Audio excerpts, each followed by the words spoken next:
Doctor साहब, पाकिस्तान के अंदर तो आज प्राइम मिनिस्टर ने वोट ऑफ कॉन्फिडेंस लिया है और जबकि सुनने में आया है कि आज हायर जो चाइनीज़ लीडरशिप है उनकी पाकिस्तान के वज़ीर आज़म से भी बात हुई है, जबकि पाकिस्तान की आर्मी चीफ इस वक्त चीन में बैठे हुए हैं। डॉक्टर साहब, एक तरफ ये बातें हो रही हैं कि इंडिया जो है उसको तो नेटो मेंबरशिप ऑफर कर रहा है, दूसरी तरफ पाकिस्तान में ये भी चहमगइयाँ हो रही हैं कि चाइना पाकिस्तान को क्या ऑफर करेगा। और इस वक्त सारे डिफेंस मिनिस्टर जो हैं एससीओ के, शंघाई कोऑपरेशन ऑर्गेनाइजेशन के, वो इंडिया में बैठे हुए हैं और पाकिस्तानी डिफेंस मिनिस्टर और लीडरशिप मुंह सुजा के यहाँ बैठी हुई है।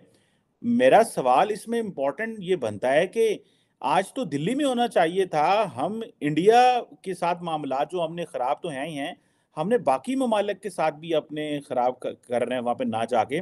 दूसरा तार साहब, ये भी बात चल रही है कि इस वक्त जो पाकिस्तान की जो अपोजिशन है वो उसने मुज़ाकरात तो शुरू कर दिए हैं हुकूमत के साथ, लेकिन कई जगह पे मार्शल लॉ की बातें हो रही हैं, कई जगह पे कुछ हो रहा है। लेकिन एक अच्छी खबर भी है कि पाकिस्तान के जो फॉरेन एक्सचेंज रिजर्व है वो 10 अरब डॉलर पे पहुंच गए हैं। वो पता नहीं कहीं जो कितों उड़ के आए ने, लेकिन ये है कि वो पैसे जो हैं वो कहीं ना कहीं से हुकूमत ने अरेंज कर लिए हैं। So how do you see this scenario sir? Cheema साहब, आज मैं जाती तौर पे पूछे, आज सुबह से बड़ा एक चीज याद आ रही थी। मैं कुछ ब्रिटिश चीजें हिस्ट्री के बारे में पढ़ रहा था, तो मुझे खासकर विंस्टन चर्चिल की एक बात याद आई कि जो खिलाफ थे इंडिपेंडेंट इंडिया के, एक्ट ऑफ इंडिया, जो सेल्फ गवर्निंग एक्ट जो था, तो उसमें उनकी एक स्टेटमेंट थी कि उन्होंने कहा था इनको आजादी देने की, मेरा ख्याल वो फिट पड़ रहा है इस वक्त पाकिस्तान पे, कि इनको आजादी नहीं देनी चाहिए, they can not govern themselves. आज अगर देखा जाए, जिस कौम के ऊपर कैम्ब्रिज, हार्वर्ड, कोलंबिया, इनकी डिग्रियां काम ना कर रही हूं, जिस कौम के ऊपर उनकी वो जिस पे, और फिर उस पे मुझे इलामा इकबाल का शेर याद आ जाता है कि मर्दे नादा पे कलामे नरमो नाज़िक बेअसर। आज देखें, आज प्राइम मिनिस्टर साहब ने स्पीच की कि 8 मिनट में 8 जमानतें, और हमारे साथ सुतेली मां वाला रवैया है। दूसरे सियासतदानों को कहा जा रहा है कि आपस में बैठकर बात करें, और खुद दो जज जो दोनों फॉरेन ग्रेजुएट हैं, जो पैदा ही पाकिस्तान को रूल करने के लिए हुए थे, एच ई सोनियन, मेरा मकसद ये था, एच ई सोनियन है, एच ई सोनियन से, एच ई कॉलेज से सिर्फ वही बच्चे ग्रेजुएट होते हैं जो पैदा होते हैं पाकिस्तान को रूल करने के लिए, क्योंकि वो ब्रिटिश एजेंटों के ग्रैंड किड्स होते हैं, जो those have served there masters before partition. तो आज अगर वो, मेरा मकसद है कि उनके ऊपर उनकी डिग्रियां भी नाकाम है, और दूसरों को वो एक ही केस बीमार हो गया ना जी, उनका बीमार सारे केस, जिनके जिस सजाए मौत, जो फांसियां हो रही, सारे सारे केस कहते बंद कर दो, मैं, मेरी तबीयत बुखार है, मेरे सर को दर्द है, लेकिन एक केस नहीं है, वो नहीं बंद करना, ये कल की प्रोसीडिंग। एक केस है उसकी, उसको सिर्फ मॉरली बैंकरप्ट हो चुका है, मॉरली बैंकरप्ट, स्वाय पैसों के, रिश्वत के, फ्रॉड के, 2 नंबरी के, कुछ भी नहीं, कुछ भी नहीं। विंस्टन चर्चिल, आज मेरा मकसद उसकी थ्योरी 76 साल पहले उसने कहा था, they are not able to self govern themselves. बिल्कुल फिट पड़ रही है उनके, बिल्कुल 100%। अब फॉरेन पॉलिसी पे आते हैं, बिल्कुल फॉरेन पॉलिसी भी उसी तरह है। भारत जाने से डॉलर नहीं मिलेंगे, इसलिए नहीं जा रहे। भारत से रिलेशनशिप अगर ठीक कर लें तो उससे, उसमें डॉलर इन्वॉल्व नहीं है तो नहीं होगा। लेकिन एक, आज मैं ये एक बात जरूर, आज एक बड़ा पॉइंट जो जिस तरफ आगे दुनिया जा रही है इस वक्त, इस रीजन के अंदर 2 ताकतें, 3 ताकतें जो हैं वो इंटरनेशनल वर्ल्ड स्टेज के ऊपर अपनी पोजीशन के लिए ट्राई कर रही हैं। 3 ताकतें इस रीजन में, भारत, चाइना एंड रशिया, तीनों।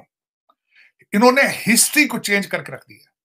हिस्ट्री को चेंज इसलिए करके रख दिया, चाइना की तरक्की का सीक्रेट था कि 50 साल, आपने खुद ही अपने इब्तदाइये में कहा है कि इस वक्त उनके defence ministers they are in India. 12 session हुए हैं उनके चंद दिनों के अंदर, डायलॉग आपस में हुआ है, उसमें से कोई ब्रेक थ्रू नहीं हुई, लेकिन पॉजिटिविटी निकली जरूर है। मेरा एक क्वेश्चन है, ये मेरे जो लूटर भाई हैं सारे पाकिस्तानी, जो मैं आजाद चौधरी साहब की बात, हमारे जो एक मिनिस्टर थे, उनकी बात मैं नहीं बिल्कुल भूल सकता।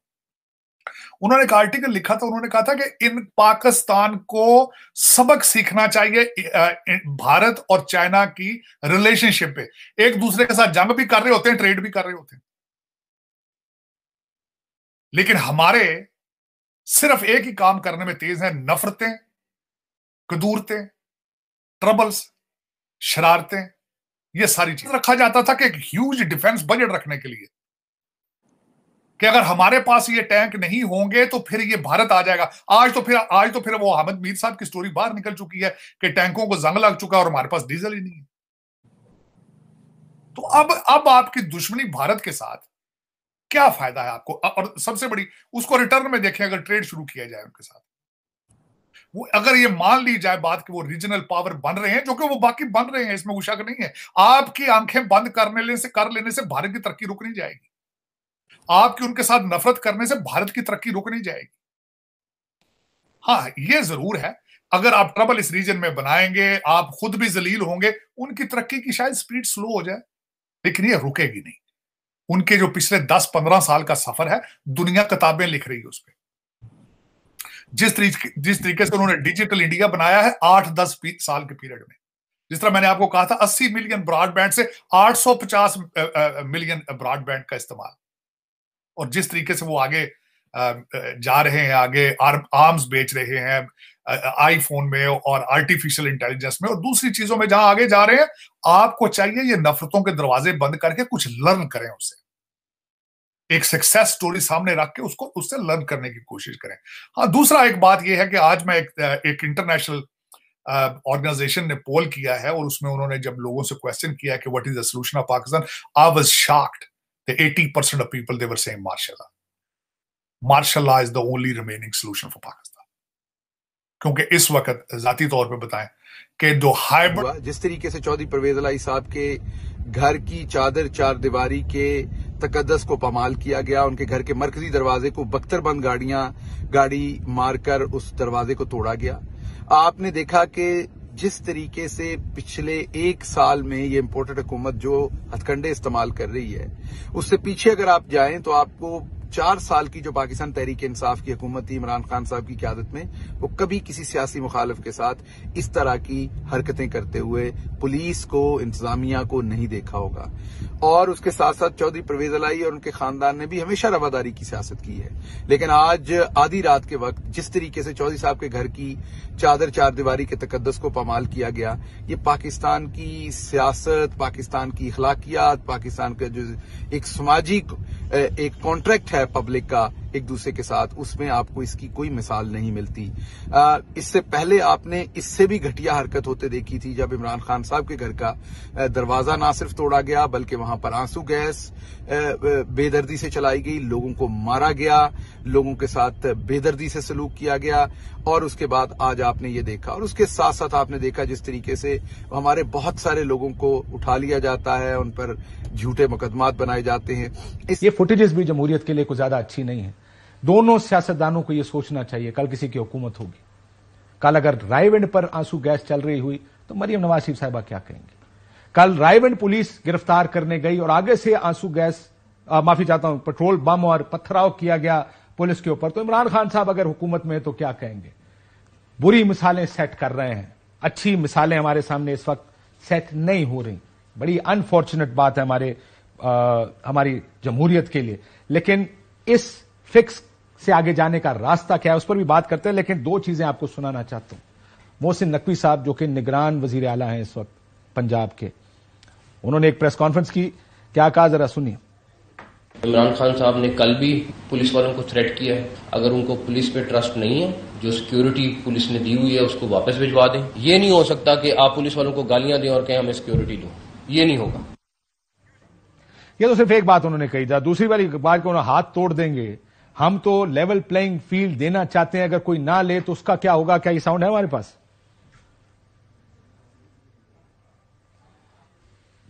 ये भी कहा दोनों मेहमानों के लिए, ये लेवल प्लेइंग फील्ड देना किसी निगरान हुकूमत की जानिब से या वजीर आला, ये आपकी स्वाबदीद नहीं है। मेरा ख्याल है को गलत फहमी का शिकार है मोहसिन नकवी साहब। लेकिन पेमरा चेयरमैन से पूछा गया इमरान खान की तकरीरों में पाबंदी क्यों है, क्या जवाब दिया वो भी सुन लें। खान साहब पे आपने पाबंदी लगा दी है, वजह क्या है? पेमरा ने कभी कोई पाबंदी नहीं लगाई। पेमरा की जानिब से नहीं पाबंदी लगाएगी? कोई पाबंदी, पेमरा कोई पाबंदी नहीं लगा। जो नोटिफिकेशन जारी हुआ इमरान खान को ना चलाया जाए, तो कोई पाबंदी नहीं तो नोटिफिकेशन क्या वो गलत था? फिर नोटिफिकेशन कौन सा नहीं? कोई नोटिफिकेशन नहीं है। रूफ क्लासा साहब हमारे साथ मौजूद हैं, इरशाद भट्टी साहब मौजूद हैं। हालात आपके सामने 11 महीने में यहां तक पहुंच गए हैं। रऊफ साहब, क्या होगा क्विकली, अगर मैं जरा ब्रेक से पहले दोनों का व्यू इस पे लेना चाहता हूं, क्या हो रहा है, क्या होगा? वैसे तो मेरा ख्याल है आपने 15-16 मिनट में जो बड़ा खूबसूरत अपनी तैयारी के साथ आपने इंट्रो दिया है। मैं तो हमेशा आपको कहता था कि आप अपना इंट्रो दिया करें, इफ यू रिमेंबर, कि आपका इंट्रो हम जो गेस्ट बैठे होते हैं ना समटाइम, उनसे बेहतर आप बात करते हैं, कन्विंसिंगली, लॉजिकली। तो आई एम ग्लैड कि फाइनली आपने दिया, और जिस तरीके से सारी चीजें आपने इसमें बताई, वही वो जस्ट मतलब प्लान सी है वैसे, प्लान नहीं होने। सर मेरा ख्याल है कई दफा हम ये बात आपके ये प्रोग्राम में कह चुके हैं, मैं दोबारा रिपीट नहीं करना चाह रहा। आज खान साहब की तकरीर सुनने में मैं उसी से जवाब देने की कोशिश करता हूँ। ये नहीं कि हम बहुत शाने हैं, अकले कुल हैं, या आपको मुझे या एक बहुत सारे लोगों को ज्यादा पता है, लेकिन आपकी मेरी वेव लेंथ ऑलमोस्ट सेम रही है। आज खान साहब की